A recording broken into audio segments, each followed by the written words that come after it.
Eh bien bonjour à tous, on se retrouve aujourd'hui pour l'analyse de marché du 6 janvier 2024. Alors aujourd'hui au programme Bitcoin, la Bitcoin dominance, l'Ethereum et Ethereum contre Bitcoin. Avant que l'analyse ne commence, n'oubliez pas de vous abonner à la chaîne YouTube, de liker la vidéo, de la commenter et de la partager, ça aide énormément pour le référencement. Et également, si vous n'avez pas d'idée de commentaire, sachez que vous pouvez mettre par exemple une crypto-monnaie ou n'importe quel actif que vous voudriez que j'analyse dans la prochaine vidéo. Et je le ferai avec grand plaisir. C'est parti pour l'analyse de Bitcoin. Alors, sur la dernière analyse, on était vers cette zone-là, Voilà, on était sur cette zone-là plus ou moins, et donc on avait émis plusieurs scénarios, mais notre scénario favori était un retour dans cette zone juste ici. Donc c'est ce qui s'est passé, on a eu une grosse bougie, quelques heures après l'analyse, on a eu une grosse bougie très forte en échelle 1 heure, ici on voit que c'est quand même une bougie de moins 4% en 1 heure, donc c'est une grosse bougie qui est venue chercher ici de la liquidité, qui a donc fait rentrer des gens qui avaient des ordres d'achat sur ces niveaux-là pour long. Et on voit que la bougie a été assez rapidement rachetée vers le haut. Donc on a fait un espèce de yo-yo un petit peu, on a vraiment fait un V comme ça. Et là on stagne un petit peu en fait dans cette bougie. C'est-à-dire que la bougie a commencé là, elle a fini là, et depuis on est en train de stagner à l'intérieur de cette bougie. Maintenant, qu'est-ce qui va se passer? Alors, on va essayer d'analyser un petit peu, on va dézoomer légèrement. Alors déjà ici en échelle 1 heure et probablement même en 4 heures, mais ouais, non, je trouve que c'est quand même plus clair en 1 heure. On voit ici qu'on a une trendline, pardon. Alors, tac, voilà. On a une trendline juste en haut ici, qu'on peut tracer comme ça. Donc une trendline, pour rappel, c'est tout simplement une ligne qui suit la tendance. Donc c'est-à-dire que là, c'est une trendline qui nous sert de résistance. Donc en fait, le prix va souvent buter dessus. Donc là, j'en sais rien s'il va continuer à buter dessus, mais en tout cas, il y a des probabilités qu'il vienne buter dessus comme ça. Donc ça sert vraiment de résistance pour que le prix ne la dépasse pas. Et en dessous, juste en bas, on peut trouver une petite trendline aussi baissière. Alors on va plutôt la commencer ici parce que elle est quand même plus claire ici. Mais on trouve une trendline baissière, ça veut rien dire, c'est plutôt une trendline de support, excusez-moi. Donc c'est une trendline où le cours va venir tout simplement buter dessus mais remonter. À l'inverse, ici il vient redescendre, ici il vient remonter lorsqu'il bute dessus.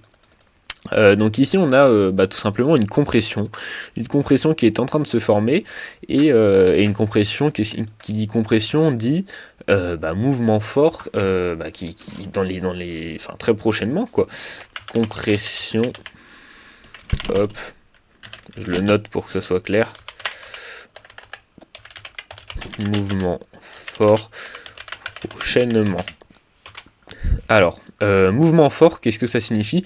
Ça signifie tout simplement un mouvement avec beaucoup de volatilité. Donc un mouvement fort, c'est typiquement quelque chose comme ça. Ça, c'est un mouvement fort, ici, vous voyez. Ça, c'est un mouvement même très fort. Et donc ça signifie ça, une compression. Alors, quand je dis compression, je ne donne pas la direction du mouvement. C'est-à-dire que ça peut être une compression qui vient faire quelque chose comme ça, ou bien quelque chose comme ça. Ça peut être vraiment dans les deux sens. Une compression, c'est tout simplement une compression. Et un mouvement fort, c'est également un mouvement fort qui peut être à la hausse ou à la baisse. Ce qu'on cherche à faire dans une compression, c'est essayer de déterminer par où le mouvement va partir. Donc est-ce qu'il va partir comme ça, ou plutôt comme ça? Alors, c'est ce qu'on va essayer de regarder un petit peu.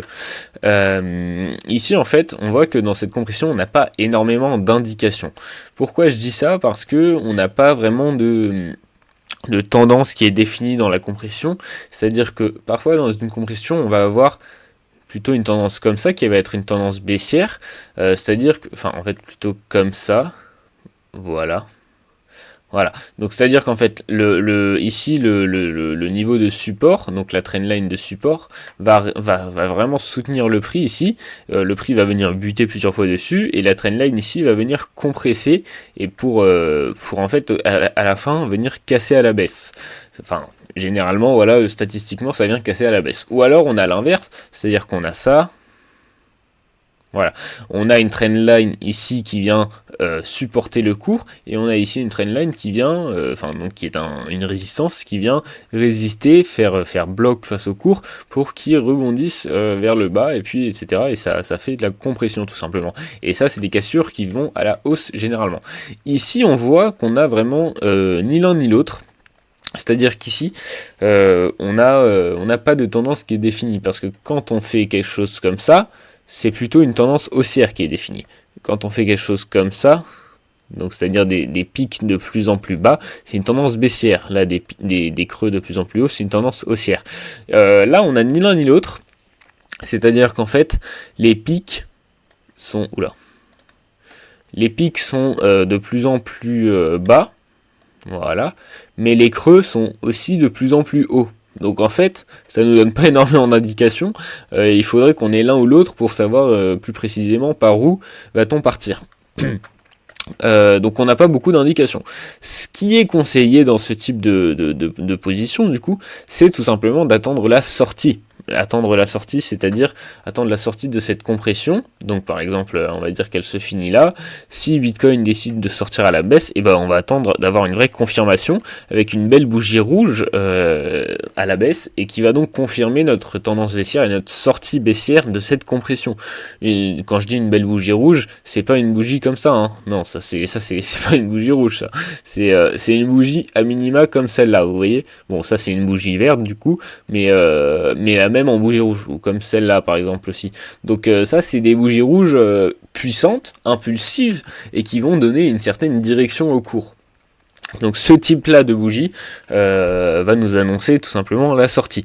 Maintenant, voilà, il suffit de patienter et de rentrer en fait sur la sortie. Donc et par exemple, regardez, si on vient, voilà, on va faire un petit scénario. On a notre sortie de range ici, enfin de compression plutôt ici, hop, sur ce niveau-là, et ici on a notre bougie rouge. Donc notre bougie rouge, elle va, on va dire qu'elle va terminer ici à ce niveau-là. Qu'est-ce qu'on va faire? On va donc mettre notre stop loss au-dessus, bien au-dessus, à ce niveau-là par exemple. Donc en fait ça va être le dernier top, le dernier pic qui est à ne pas dépasser tout simplement, et on va mettre notre stop loss en fonction de notre analyse, hein. Donc voilà, ça peut être ici, oula, non, voilà, non, ça peut être par exemple ici sur le bas ou quoi. Enfin bon, ça c'est à vous de définir votre take profit, mais globalement on met le stop loss au-dessus du dernier pic, et à l'inverse en dessous du dernier creux si on vient casser à la hausse.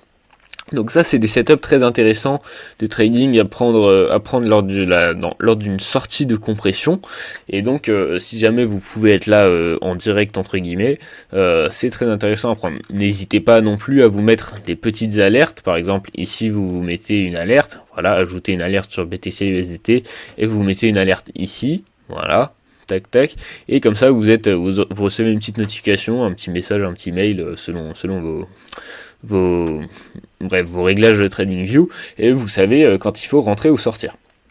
Donc ça c'est pour la compression. Maintenant, en échelle 4 heures, on a toujours cette même compression. On voit, cela dit, quand même que là on a une tendance baissière qui est un petit peu plus prononcée en 4 heures, c'est-à-dire qu'on la voit mieux en fait, dans le sens où on vient vraiment du haut, et là on vient faire, c'est comme si ici on venait faire, alors, attendez, je vais peut-être juste enlever ça parce que ça nous gêne un petit peu, voilà, c'est comme si ici on venait faire un pic plus bas que le pic précédent, et donc là on a un creux ici, et donc possiblement on viendrait faire ici un creux plus bas que le creux précédent, et ça viendrait confirmer notre tendance baissière. Bon, ça c'est une indication un petit peu comme ça, je vous la donne, mais c'est pas très fiable, parce que tout simplement c'est une compression, et souvent les compressions c'est du 50-50, mais disons que là, étant donné qu'on vient d'ici et qu'on est en train de former une structure un petit peu baissière, une tendance baissière, on peut s'imaginer que on a plus de probabilité de casser à la baisse. Maintenant c'est vraiment, on va dire que c'est du 55-45% quoi. Donc c'est quand même pas une proba élevée, c'est simplement voilà un petit indice qu'on peut avoir, mais honnêtement le mieux c'est de rentrer lors de la cassure, rentrer en long ou en short, hein, bien sûr. Et toujours, évidemment, la tendance long terme est toujours haussière, hein, évidemment, ça, il n'y a pas de problème. On est venu faire un nouveau plus haut ici, donc ici, c'est-à-dire que ici, c'est plus haut qu'ici, donc il n'y a pas de problème sur la tendance long terme. Vraiment, on est toujours haussier, il n'y a aucun souci, même en weekly, on peut regarder si vous voulez, mais voilà, là, il n'y a vraiment aucune structure de retournement. Donc il n'y a aucun problème à ce niveau-là. On va regarder quand même rapidement en weekly où est-ce qu'on en est. Oula non, tac. Où est-ce qu'on en est au niveau des Fibos. Alors, vous voyez que là on arrive sur la zone de rechargement de short en fait.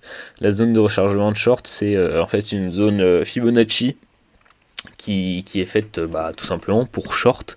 Donc c'est-à-dire que là c'est une zone qui est souvent dure. Si on arrive à passer cette zone de rechargement de short, donc c'est pour vous la montrer, c'est cette zone là en fait. Si on arrive à la passer, là pour le coup c'est un très bon signe et vraiment là c'est très haussier et ce sera des nouveaux ATH assez rapidement. Mais pour l'instant on ne l'a pas passé.